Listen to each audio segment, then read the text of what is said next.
Welcome to the Press Box. I'm Ryan Thorburn, joined by Steve Mims. Steve, the 4-1 Oregon Ducks getting ready to host number 11 Washington State, Mike Leach, and the air raid. Unfortunately, it's not going to be Justin Herbert opposite Luke Falk. Oregon's quarterback is out with an injury, but still a great opportunity for Oregon to host the surprisingly ranked Cougars team coming off an upset of USC. Yeah, it'll be a lot. I think fans may want to get to the game a little early to watch some pregame warm-ups to see who's actually suited up, who's going to play.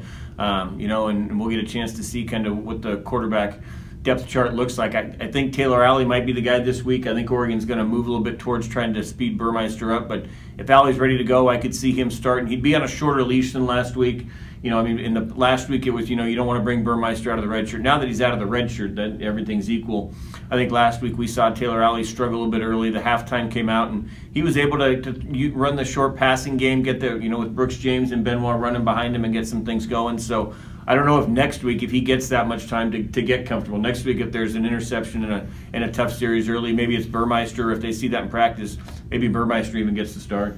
It's kind of eerily similar to 2 years ago when Vernon Adams Jr. was out. Oregon really relied on Royce Freeman against Washington State, ended up losing in double overtime. Jeff Locke was a good soldier, but I think it's safe to say Alley or Burmeister, not just skill-wise, but with who they have surrounding them, probably have a better chance to beat Washington State, even though Washington State's a better team as well. Yeah, and the defense. You look at that Washington State team, I think they scored in the last minute of the first half and the second half.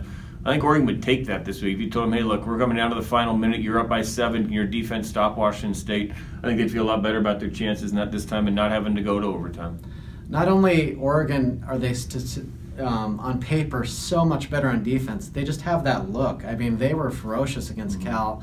Jalen Jelks, 2 games in a row, has been lights out. Henry Mondu is solid, getting some more depth in the middle there. Jim Leavitt is earning that paycheck so far. Yeah, and you mentioned, everybody thought Scott Pagano was going to be the big one on the inside, and he's hardly played, and started injury and didn't play, and then hardly played. Malik Young, the other highly touted transfer, hasn't played a whole lot. They've kind of gone with their guys up there and rotating Scott and followed the 2 true freshmen there. And then the secondary last week we saw, when Tyree Robinson gets thrown out for the targeting penalty, and they were already without Nick Pickett. Well, all of a sudden, redshirt freshman Brady Breeze and true freshman Billy Gibson come in there. So we've seen some depth at safety too when the starters went out. Khalil Oliver transferred and Tyree was thrown out, and the freshman carried the load. I tell you who loves these big nose tackles is Troy Dye. I mean, this kid was a great player last year on a really bad defense. He might be in the mix for Pac-12 Defensive Player of the Year, certainly before his career's over. Oregon has a really great player, I think, in Troy Dye. Yeah, absolutely. Like you say, and we've seen it, after last year you thought, some of these guys coming back, there was just a tough year to get through, but he seems like he really took that offseason serious, came back in, wanted to be better, and I almost feel like he's a guy who maybe through the offseason was telling these guys, we need to be better, we need to be this, we can't, kind of do that again, we can't rest, and when your best guy, they always say, when he's the one leading the workouts and all, the others tend to follow. The thing about playing Washington State, though, is you have to have a lot of good defensive backs who can cover, and it's going to be hard for Jelks and these guys to get to Falk because he gets it away so quickly. I think that's the key. Arion Springs and Ugo and these guys have been through this game several times. They've been picked apart by this offense several times. Can they make a play or two to get their offense in an advantageous position? Maybe even score a touchdown off a turnover, something like that to pull the upset. Well, maybe one advantage, your defensive line coach now, Joe Salavea, who came from Washington State, you got to figure he knows the offensive line from the Cougs. They have a really good, really veteran offensive line.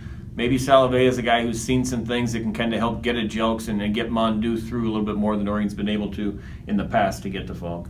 Well, I think it's going to be fascinating because all the pressure is on Washington State. They're expected to beat a Herbert-less Ducks team, to beat the Ducks for a 3rd straight year. I think Oregon plays loose. I think this is going to be a great game. Yeah, I think it'll be interesting. I think, the Oregon offense is going to have to keep up. If this is a situation where they struggle at all early on, and fall behind, I don't know if this, without Herbert, they're going to have an offense that's be able to make up a 21-point deficit. I think they got to be able to kind of keep up with them, get the defense to keep it reasonable and try to pull one out late. All right, well, we'll see what happens, and we'll talk to you after the game. Thanks for tuning in.